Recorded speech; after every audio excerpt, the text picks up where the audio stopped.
I was behind the kitchen area and on project for a Bloody Mary. I think, golly, if you had Bloody Marys, this wouldn't even be allowed in crowds. So that's good morning, everybody. I think I'm probably the most of you. I'm Janet Miller, and I'm the CEO market leader here for Colliers in Nashville. And thank you so much for coming out today before Snow again to our index event for the year. For those of you who haven't been here before, we always like to go through the Colliers Index, our amazing research director, Katie Lester, and talk about what the market is doing as far as commercial real estate trends and why, and do a little future looking where we think it's going.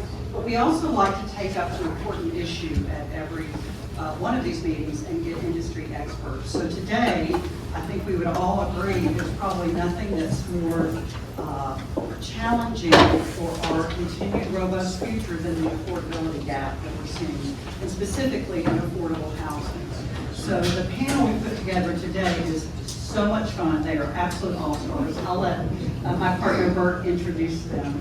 But I just wanted to thank you for joining us and hand it over to Katie Lester, who's going to tell you what's up with the commercial real estate market here in Nashville. Before she does that, folks, we have plenty of seats up front. This is not like church. Front row without getting into any trouble. So when we pass the hat, they'll have to. But anyway, dozens of seats up here if anybody wants something. Sorry, Katie. Good morning, everyone. My name is Katie Lester. I'm the research director here at Colliers, and I'm thrilled to have such a full room of people that really are interested and care about the topic for today. So I'm here, as Janet mentioned, to start off talking about what's going on in Nashville's commercial real estate market, where we ended the year-end 2024 results. And it was a good year compared to the previous year. And there are a lot of findings that go into it, but we're just going to hit the high ones today. Otherwise, we'll be here for a couple hours. But I want to start off, for those of you who may not have attended one of these events before, to talk a little bit about the Colliers Index, what it is, why we developed it, and what it tells us about the market. This is the first slide that we show at every event. Back in 2018, we thought about putting together a research tool, a data-driven tool that helps explain what's going on in the market. And we modeled this in our thinking after the Dow Jones Industrial Average and what that tells us about the health of the nation. So like any index, there are a lot of inputs that go into it. We looked at probably a dozen of them, and we included here are a few: leasing activity, population growth, job growth. We rolled all of these together and put together an algorithm. And here's where we landed. What you're looking at here is a over 20 years of Nashville's commercial real estate market.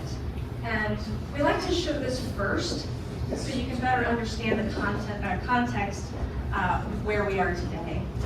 And the numbers are what they are in any given quarter, but it's really that shape of the curve that tells the story. Now, last September, the index was at 208 points. At the end of 2024, it actually went down the last 2 quarters. And with each one of these events, we like to come up with a theme based on the index behavior. And what we found was that a lot of the variables that are rolled into this stabilized, which was interesting. So hence, market stabilization is the theme of the day. Even though the index went down the last 2 quarters, what's interesting is if you look year over year, we're actually in a better place now than we were at the end of 2021. But all in for 2024, the index increased 4 points. Now let's talk about how we got here. We're going to start with the macro, because what happens at the macro level definitely affects here locally. Much like the index table, federal funds rate seems to be relatively stable, not a whole lot of variation, not a big swing one way or the other. Also, there's a lot going on in government right now that can impact lending has also come down in 2024. It was really tough to get a commercial real estate loan in 2023. But it's trending where we need it to be.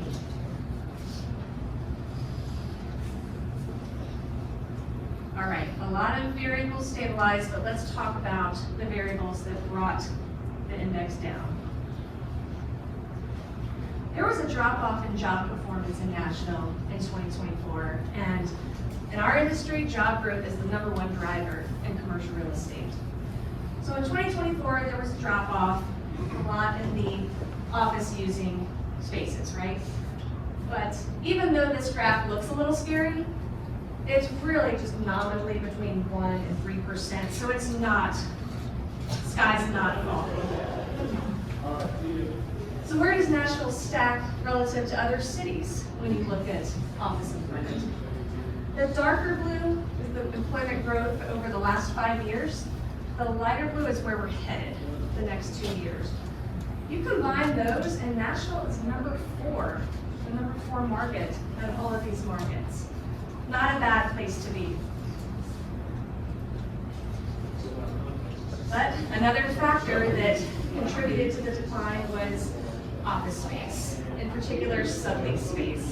And for those of you who may not know sublease space, that is space that is put up for lease by a tenant for another tenant to lease for the duration of the lease. So it's space that is no longer needed. And you can see that dramatic shift during COVID on that available space when we all went home, right? And in 2024, it stabilized there, but there it went in the end. And all in, it's just under 4% of our inventory. We're doing a lot better than a lot of other markets out there, but this is not, we're not done here. We're not done yet with sublease space. There was also a rise in vacancy due primarily to new office construction, Nashville yards, landings.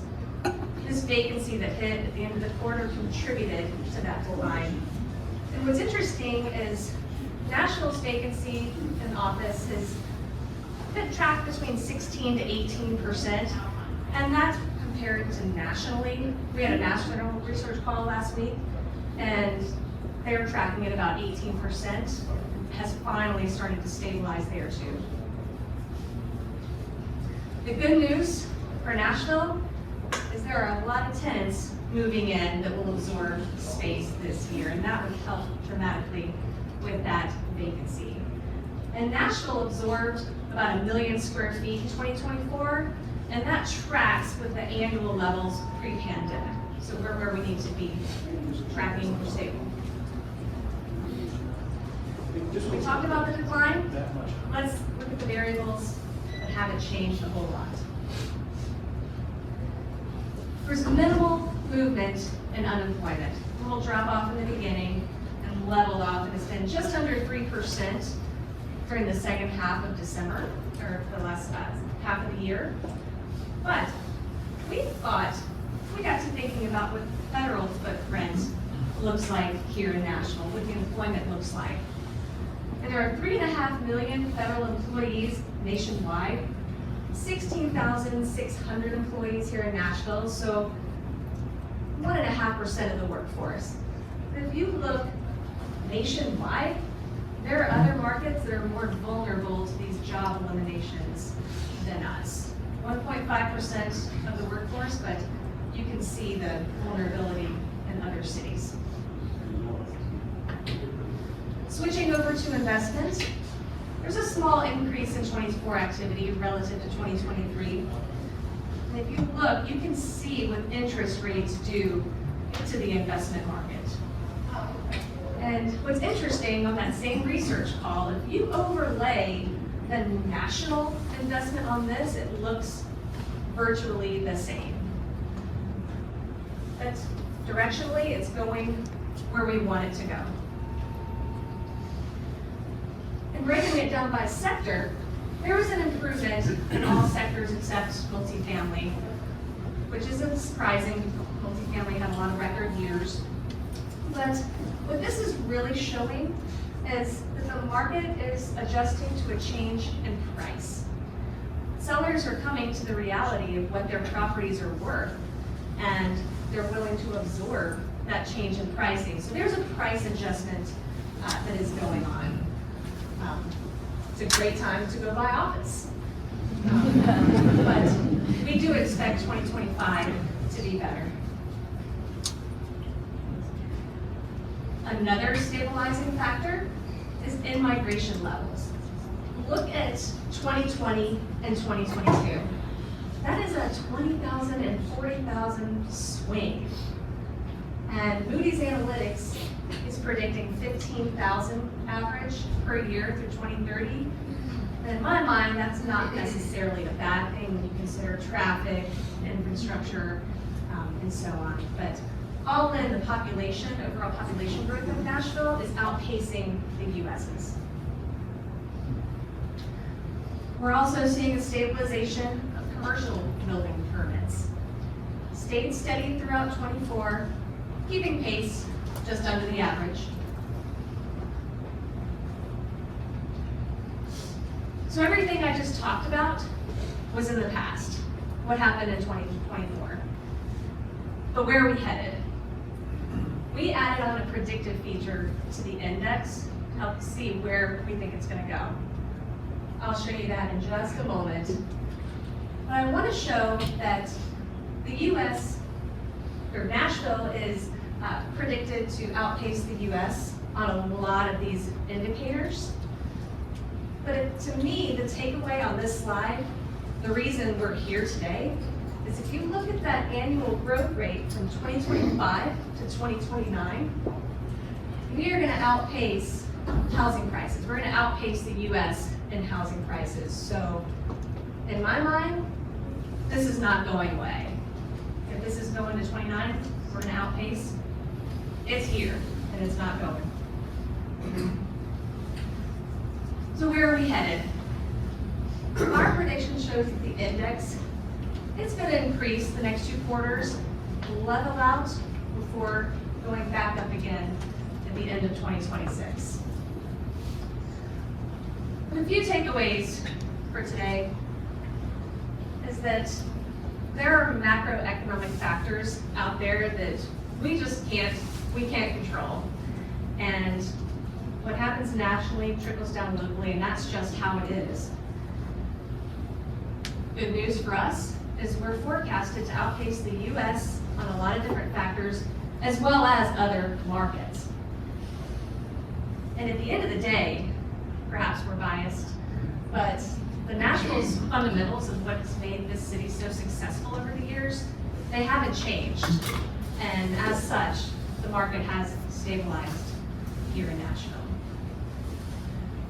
Now, before handing it over to Bert and our panel, I wanted to show a couple of slides to really set the stage for what we're here to talk about today to help frame up the discussion.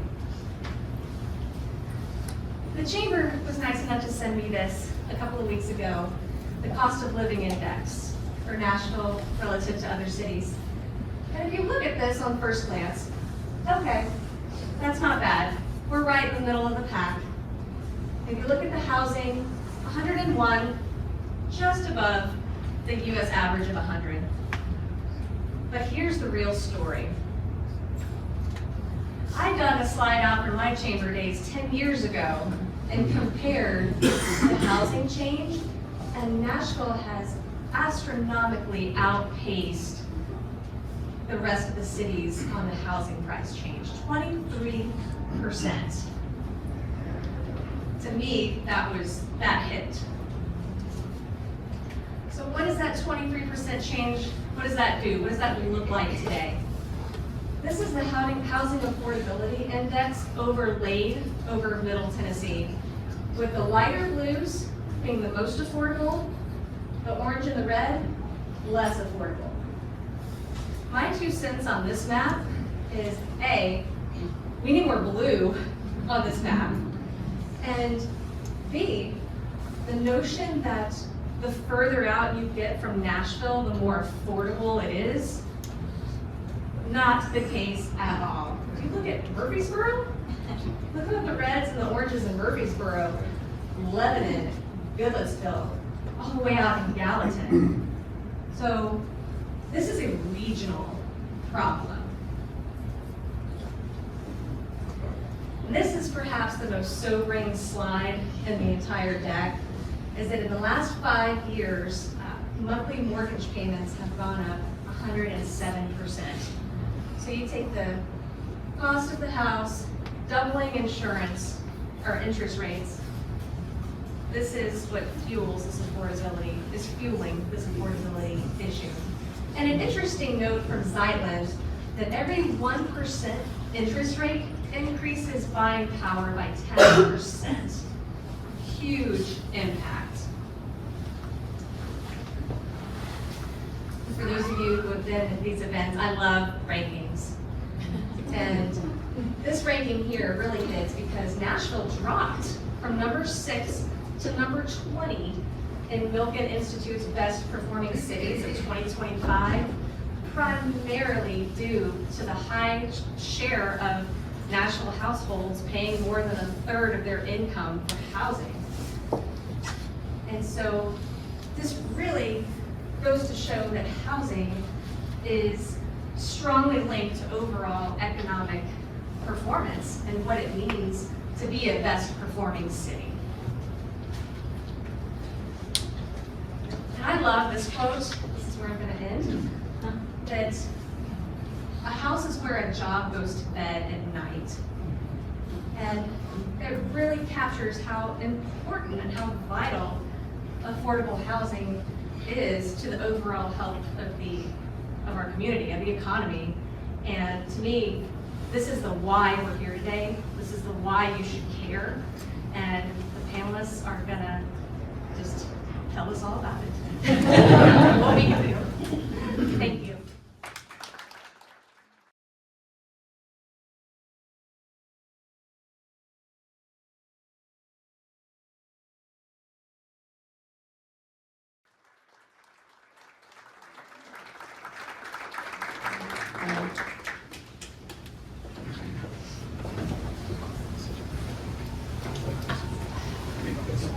May stand up a little bit. I want to welcome our incredible panel that knows so much about housing, but also to thank Katie for her great work that she did, and also ask y'all to remember that the reason that we're here talking about affordable housing is about the why. It's not about, we're gonna get into a lot of specifics and stuff like that, but affordable housing is critically important to our region for us to be able to take care of the people that live here, to be able to absorb what's coming, and to be able to deal with that. And for that, we have 3 experts. Michelle Gaskin-Brown, Senior Manager, you can see it up there, Public Policy for Amazon, a real important participant in what in housing. We've got Jim Gingrich, who is the CEO and Chairman of the Board of the Nashville Catalyst Fund, and also heads its investment committee. And then Michelle. We have Marshall Crawford, who is the head of the Nashville Housing Fund. So I thought what we would do first is maybe ask each of them to speak about what their organization's role in affordable housing is, and then the source of the funds that allow you to invest with that. And do you want to lead us off? Sure. Good morning, Michelle Brown with Amazon. I'm thrilled to be here to talk about one of my favorite initiatives that I've gotten to work on the public policy side, and that is our Housing Equity Fund. It started in 2021. It was initially a $2 billion investment to build more than 20,000 units of affordable housing across our HQ1, HQ2, and our Nashville corporate office locations. That fund has now grown to $3.6 billion because we knocked it out the park, hitting the $20,000 mark, and wanted to expand our portfolio, but also see what other opportunities we could invest in affordable housing. For us, we looked at the 30% to 80% AMI. So we were recognizing that there is a a value and a benefit to the government services that provide for affordable housing, but we really wanted to hit that missing middle. Our workforce group, our firefighters, our nurses, our teachers, the people who keep our city and region going. And so we have been fortunate to invest with government partners, nonprofits, developers who also are looking for opportunities to incentivize their affordable housing, but also make sure it's long-term. One of the terms of our partnerships is that we'll have 99-year affordability. And so that is something you don't see often, but we are really proud of that and really try to stick close to that. For us, it is people first. We recognize that affordable housing is a huge workforce issue. We have so many great employment opportunities here. We wanted to make sure that we had some housing opportunities as well. So I will pass them. I got one. So the Catalyst Fund is a currently $75 million fund that provides loans, transitional loans to the affordable housing community. Transitional loans in the sense of an acquisition loan, a bridge loan, a pre-development loan. Most of those loans will have a 3-year term. The loans are below market interest rate and also get involved in situations that a normal lender wouldn't want to necessarily participate in. And the reason that that works is because if you look at what makes up that 75 million, there's roughly just under 50 million that comes from a bank credit facility. Thank you, First Horizon, who led that facility. But there is $20 million from the city that is first loss capital that does not, on which no interest is paid. And then there are also participants like Vanderbilt and Ryman and the Healing Trust that are providing low-cost loans to the fund. So the combination of that city money as well as participants in the philanthropic world is how you are able to provide a below market interest rate loan. And the fact that the city money is the first loss capital also means that we can go into situations that a normal lender wouldn't go into. So that's what the fund is. It is, I think, super innovative because despite the fact that it was set up by the city recognized that to make these types of decisions, which are quick decisions, we needed to move it out of Metro and it's housed right now at the Community Foundation. Good morning. Morning. Not a pastor, but I love to hear your voices. Good morning. Good morning. There you go. My name is Marshall Crawford. It's good to see all the beautiful faces. I'm CEO of the Housing Fund. Been at the Housing Fund for about 8 years now. When I started in 2017, we were about $21 million in total assets. Today, I'm happy to report we're about $54 million in total assets. Thanks to a lot of our investment partners like First Horizons, Truist, Pinnacle, and many others. We have provided, very similar to the Catalyst Fund, resources to developers, being able to help them address the affordable housing space. But also, which is probably the most important aspect, is our down payment assistance program. We have provided over 4,400 first-time home buyers with down payment assistance to be able to get into homes. And we know that that is vital today compared to what it was back in 1996 when Nashville still had an affordable housing crisis. And today, here we are, still with that same crisis, trying to make opportunities available for low and moderate income individuals to be able to get into housing. As a CDFI fund, we are obligated to provide 60% of our capital to individuals that are 80% and below area median income. And it started off as the Nashville Housing Fund.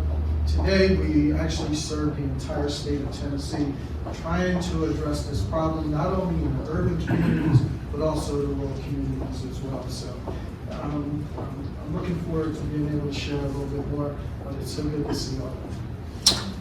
Jim, let me ask you the next, I'll just speak really loud. So Jim, talk to us about affordable housing and how its impact is felt across the community, and it's not just housing, but all the other different functions that it touches.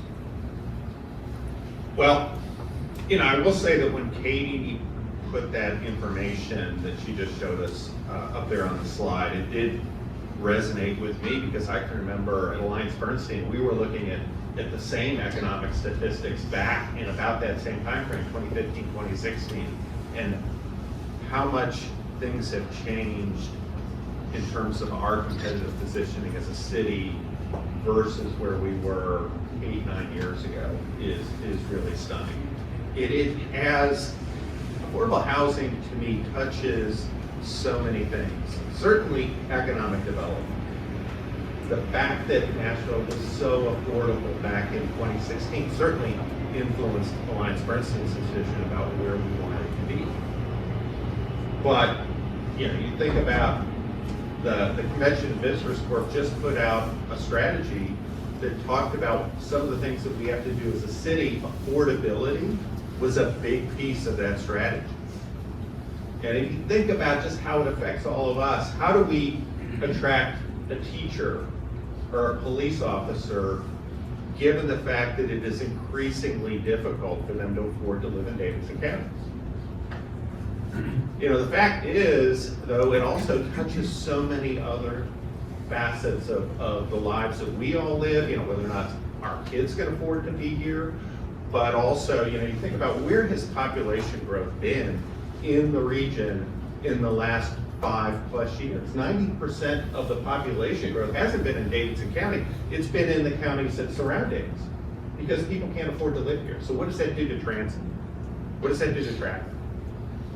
I can remember just also, having a conversation with a middle school teacher who told me that the biggest challenge that his kids had were the ones who were constantly moving. And if you think about the difficulty of, wait a second, my rent just went up 15 or 20%, I can't afford that anymore and I have to move. That's the kid that is struggling in school. And in Davidson County, we are at 50+% of people who are really having to pay more than 30% of their income in rent. So this is an issue that touches everything from economic development, to whether or not our kids can live here, to how our kids are doing at school. Hey, Marshall, Katie did a great talk about stability and how Nashville seems to be hitting a place of stability right now. And as we were having our pre-conference, your comment was stability for whom?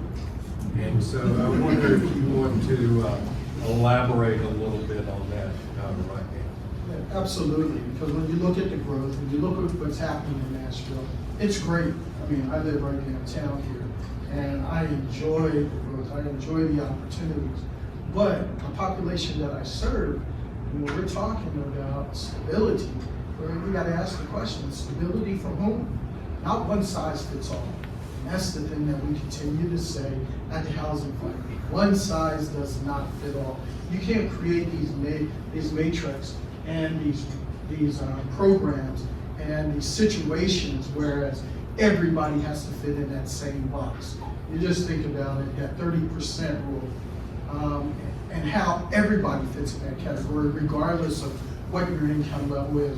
When my kids were in college, believe me, I was paying for 4 households. So can you imagine at my income, I'm still paying way over the 30% rule. But yet someone tells me that now I'm cost burdened. And so all of us are put into this one box.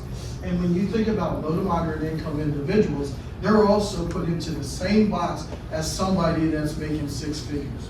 Well, that cannot be the situation here. So when we look at the growth and we look at the situation, not one size fits all for everybody. So when we're talking about stability, stability for whom?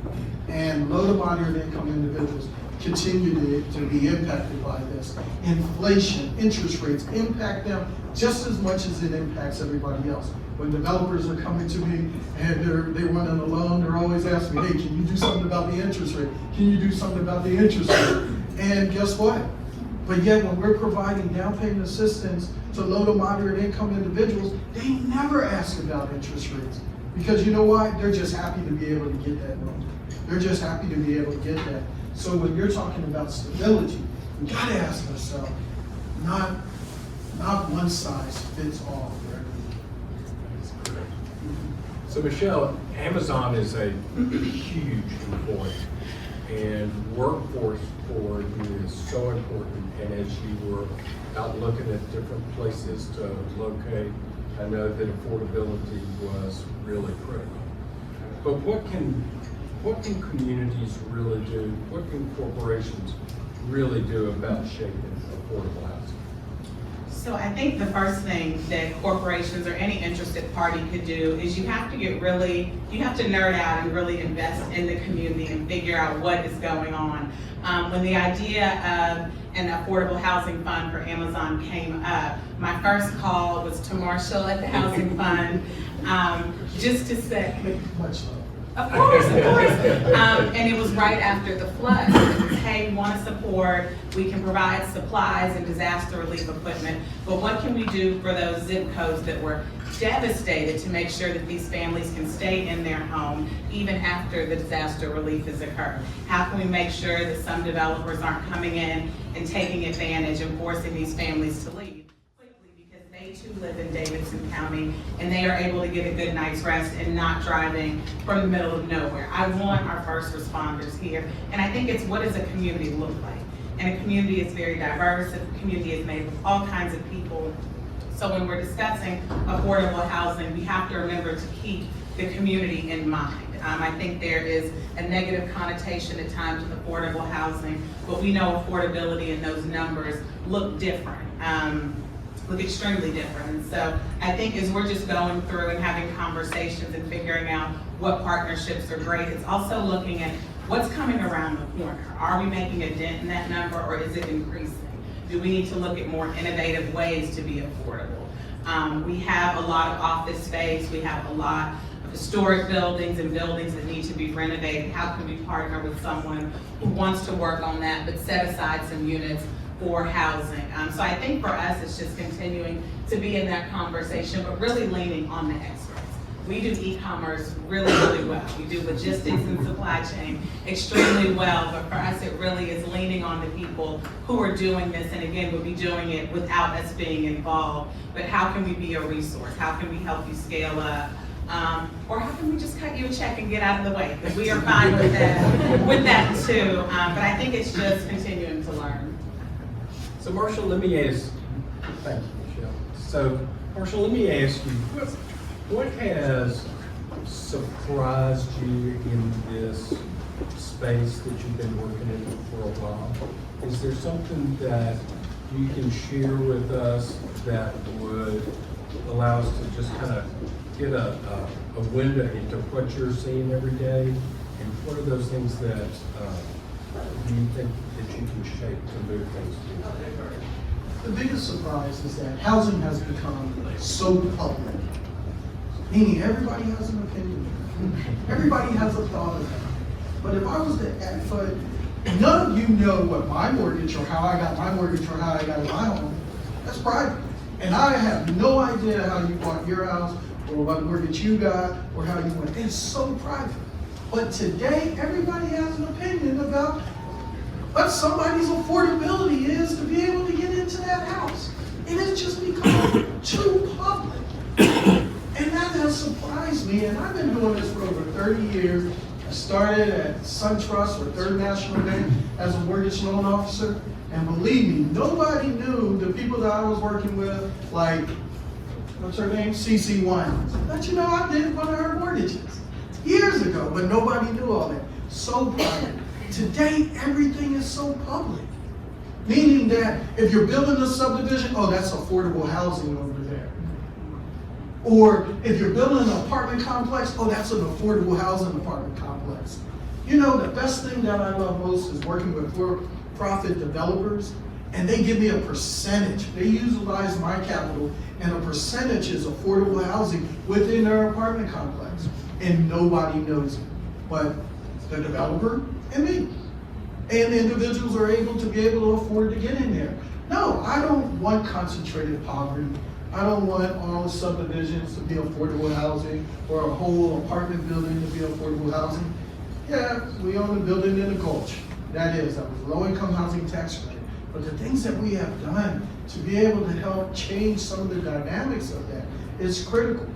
So how do we make affordable housing more private again, where no one knows that that's affordable housing? Let's build it. Let's make it look the same way as market rate, whereas no one knows that the affordability is between the individual and their banker, and less about the public. Because that's what has happened. That's what surprised me, how everybody, not in my backyard, not in your backyard either. I mean, everybody has this problem. So why have we made housing so public to whereas we have a problem with low to moderate income individuals being able to live in a decent, affordable housing? So in a few minutes, I'm gonna let y'all ask questions. So I really, in looking out at the crowd this morning, can tell that y'all are interested because everybody's still looking up here and not at their phones. So I'm really grateful for that. So I know we've got a topic that y'all are really interested in. So just think about the question that you want to ask in just a few minutes. So I want to ask Jim another question. So you've done a really deep dive look into public policy and a variety of issues over the last year or so. What in housing, affordable housing, did you find was that impediment? Is it like Marshall said, it is a question of density and too public in that area? Is it funding that's out there that we need to be able to find? Is there one silver bullet, or is it a whole palette of things that we need to be looking at? So, again, I think that the reason affordable housing, or that we can have housing that's more affordable, the key to that is being able to provide a lower cost capital stack. And the engine there is going to be the public sector. You think about what you all do. You're a CDFI, you're able to access CITC funds. All of that is public policy. And I think we have to be a little bit hard on ourselves as a city, because if you look at the data we were looking at earlier, we have fallen behind relative to some of the other cities that have also been growing. And so I do think that we need to do more from a public policy standpoint. The fact is that, again, I feel like I'm running for mayor, but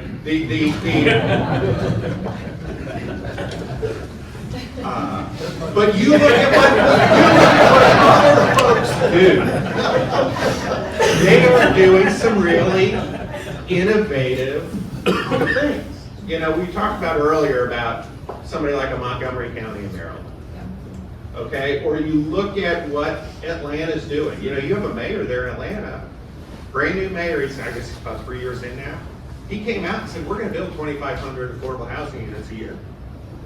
But not only did he do that, then he followed it up with a set of, I think, pretty interesting strategies, whether or not that was issuing a $100 million municipal bond to provide the capital to help fund that, whether or not that was setting up a nonprofit that has already now put out multiple RFPs for development on city land. There are things that one can do, whether or not it's at the state level or the city level, to really provide the impetus. The Catalyst Fund, it is great. You asked me earlier about, folks like Amazon or others that are participating in the Catalyst Fund, but that would never happen without the city saying, I have $20 million, I'm willing to put that to work. So I do think we have to think critically as a city about why is it that we're falling behind relative to some of these other cities, and what can we do to change that? Thank you. That sounds like a great platform. So Michelle, from a corporate Can standpoint. I just I do think, though, that is the folks in the room, I mean, you all are smart and you're powerful folks, okay? You can make noise about, with your council member or what have you, about, look, this is something we need to get on. So that was what I was gonna ask you about, Michelle. From a corporate standpoint, you've got a lot of corporate leaders that are in here today. What's the challenge that you would give to them as it relates to affordable housing? What's the thing that they need to be thinking about as they are going about the list that's got 100 things on it? But if we see these changes come in Nashville, Tennessee, it's not gonna be the, there's some things that we need to fix to be that great place that we all grew up in. So what do you think? So my manager at Amazon, she always says think big. Everywhere she speaks, she's always saying, I encourage you to just think big. Whatever you think you want to do or you're interested in, just go bigger. I think having a public policy background, my first inclination is always to look at local, regional, state policymakers. What are you doing to incentivize housing? What are you doing for low-income tax credits? What are we doing about government-owned land and property? How can we make that viable for affordable housing? So I think it's doing that research, reaching out to your council members, I see Councilman Bravo in the back, or your state policymaker, or your internal lobbyists who just ask, what can we do? Because affordable housing is a pressure everyone you're working with is feeling. Your managers are trying to figure out if the workday starts at 8, how do we get our employees here at 8? What is happening with transit? What's happening with childcare? What's happening with, so it's all multifaceted. It's not just you fix affordable housing and that works. So that's why I'm super excited about the Mayor's Transit Plan that was successful last year, because we've been fortunate to be in those conversations with NDOT and TDOT. Where are we expanding transit lines? Talking to WeGo, where are you expanding bus lines? Where are you thinking transit-oriented development may come? How can we invest in that property? How can we make sure we're putting affordable housing there with market rate and other things? But also, we don't want to isolate families who are living affordable, or communities that have certain affordable units in their property. Are there parks nearby? Are there bus stops nearby? Is there parking? Are there grocery stores? Because I think sometimes people think affordable and don't think community. These families want the same things we want when we get home. I want to get off the interstate, get off the bus stop. I need to run and get dinner for tonight. Emerson has a school project and forgot about it, got to pick up supplies for that, and then get home but still be able to spend time with your family or do whatever you want to do. And so I think it's having that holistic look. If housing, transit, and the community is taken care of, you have a better employee coming into the workplace from day one. Can I just add to that? Please. I mean, kudos. Marshall can never let me have that. No, I'm just giving you kudos. I mean, that's exactly, but you just think about that why. House is where the job goes to sleep at night. It's amazing how we do performance reviews on that job, but we never ask them about their personal situation, about what is that house, or where are you sleeping tonight? But yet we don't ask our employees this. Oh, that's an HR violation. Well, it's amazing. You give them access to your financials and to your bank accounts and to everything, but you can't ask them where they're sleeping tonight, or how is childcare, or how is the commute, or how are those things. But yet, again, that just resonated with me. The house is where your job goes to sleep at night. But yet we don't ask our employees, how is that job tonight, that house? That's what I was saying. Kudos, because Michelle, you tapped into all of those things. I don't have kids anymore like that, but I still feel the situation about that. So, kudos. Well, Marshall, will you expand for a little bit? We've talked a lot about about Nashville, about the region. There's a bunch of money in the state in terms of rural housing. Can you give us a quick overview of what's happening statewide? You see it, and I think our focus is so geographically centered. So it was interesting because Charles asked me, he was like, And so, what about Memphis? He asked me, and I was like, well, Memphis has the same problem that every city has. And that problem is an income problem. Affordable housing is an income problem. Just think about it. And there's two sides of the spectrum, just like they are. You have the homeowner side of things. The amount of money that they make that allows them to be able to buy or rent. But then on the other side of the spectrum, there is an income situation. The amount of money somebody wants to sell it for or rent it for. That's income also. And we've always seemed to focus on that side of the spectrum, but it's this side of the spectrum that is impacting that side. So it's an income problem across the board, because how many of you own rental properties? My first home became a rental property. I never turned around and sold it. So many people are keeping their first homes as rental property. Why? Because it subsidizes their income. It's their future retirement, or they're sending their kids to college. And it's amazing, I have rental property, my kids don't even want to live in my rental properties. And I'm like, well, it can save you money. Nah, Dad, we good, we're good. Because it doesn't look like the house that they grew up in. So there's this major problem. And this is all across the state. Even Memphis, where there are many affordable homes that our investors are buying up, there is still a major income problem for individuals to be able to afford homes at that level. When you look across, you talk about Chattanooga, you talk about East Tennessee, the same problem. It's an income problem. People do not have enough income to be able to afford what somebody either wants to rent it for or what they want to sell it for. And we're dealing with those challenges. There are resources. THDA is doing a good job providing some resources for low-income housing tax credits, the new market tax credits, which is under assault right now.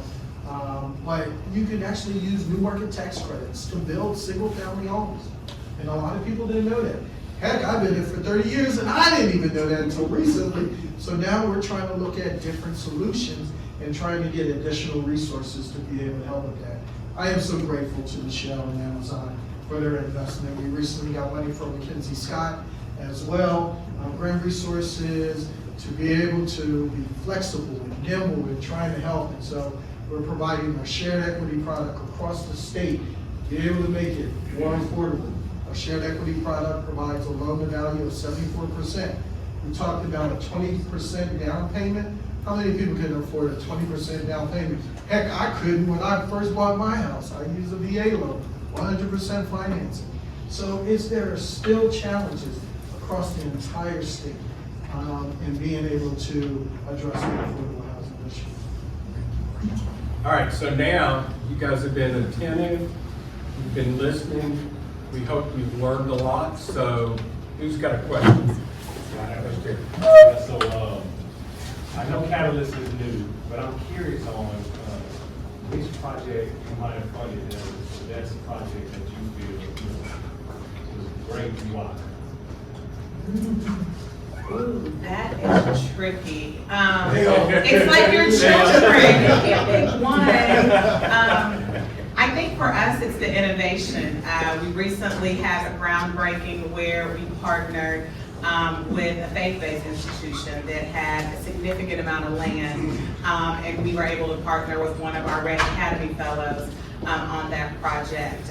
We've gotten opportunities to just work with different developers. I don't think we have a favorite one, because I think for us to be able to say we've set up this program, this fund, and 4 years later in Nashville, we've invested over $250 million to put up more than 2,500 units is something we're proud of, because we're thinking about all the families we work with. So I don't have a favorite per se, because all of them have been a true labor of love. So Aaron. Thank you guys so much for being here today. So I think all of you said the word public policy at some point in your comments, and as somebody who runs a public policy think tank, I was so thrilled to hear that. I do want to name one of the elephants in the room. So we look at a lot of best practices from peer cities, and a lot of our peer cities have the opportunity to do mandatory inclusionary zoning. I think one of the lesser known impacts of inclusionary zoning is the market it creates for affordable housing at that 200 to 300 unit scale that you mentioned, Michelle. It gives that sort of market to create that capacity for affordable housing developers. What are some of the bold ideas that we should be thinking about as a city that sort of creates that market to help build capacity? I know you mentioned the Red Academy being one of the really important tools, but what else should we be doing to sort of build that capacity? Well, look, I mentioned Montgomery County, which has now gotten a lot of press because they basically said, we are going to get in the business of building fixed income housing ourselves. Okay, and our advantage is that I can issue taxes and bonds, and that's how I'm gonna make the economics work. And the interest on those bonds and so forth is all comes out of the income on the properties that they have created. And that is, again, similarly, there are now a whole set of cities and that are looking to copy what has been proven there. So again, I think this is a little bit of self-help because, look, we have kind of relied on things like LIHTC to make things work. You know, we did the Barnes Fund, but again, the Barnes Fund is focused on nonprofits. The family doesn't care if it was a for-profit or nonprofit to build it, or if the city owns the property. And as Marshall said, things like mixed income, you get away from the concentration and actually create social capital that to me is pretty attractive. So I think we have to look at things like that. And I would say, I'm appreciative of the for-profit developers that have said, you know what, we want to do this anyway. You know, and the number of for-profit developers that have stepped up to the plate and say, yeah, it's not inclusionary zoning, we're not being made to do it, we want to do it because we know it's the right thing. And those are the type of calls that I get from for-profit developers saying, hey, you know, how can we partner with the housing fund? How can we do this? And you don't even know what is where there's mixed incomes. This building right back here, there's mixed income in there. What the city has done about incentivizing, provide incentives for being able to get through the pilot. But there's other for-profit developers and nonprofit developers saying, hey, we're willing to do this just because it's the right thing to do. And how can we partner with you that out? And it's really looking at all the tools in the toolbox. I think when you look at organizations like Think Tennessee, you're providing those tools and opportunities since it's not a one-size-fits-all. So one quick last question. Go ahead. Yes, it's kind of going back to what you were speaking to. So I'll look at that. I know we can't have an negotiation. We can't require a courthouse. Is there an option that maybe it's a blanket courthouse by right option? And I say that because if you have a by right option, it takes the councilman person and it takes the NIMBYs out of the equation. And the council people, they have to deal with the 38 red t-shirts that show up at the planning commission, the social media that goes nuts with all the different misinformation. And if there's a by right option, it's kind of an automatic trump card, so to speak. It would embolden our affordable developers to go in and move forward easily. Just no idea. I don't know if we can do it either. All right, she's got a great question. Stop the panel. Looking for any way to finish it off. It's a great idea. So I want to thank you on behalf of all of us at Colliers for y'all coming here, for listening, for paying attention. Get with Katie if you'd like a copy of the index. Release it out there. Thank you again for coming, and be looking for your next invitation to the Colliers Index. And thank you to a great panel.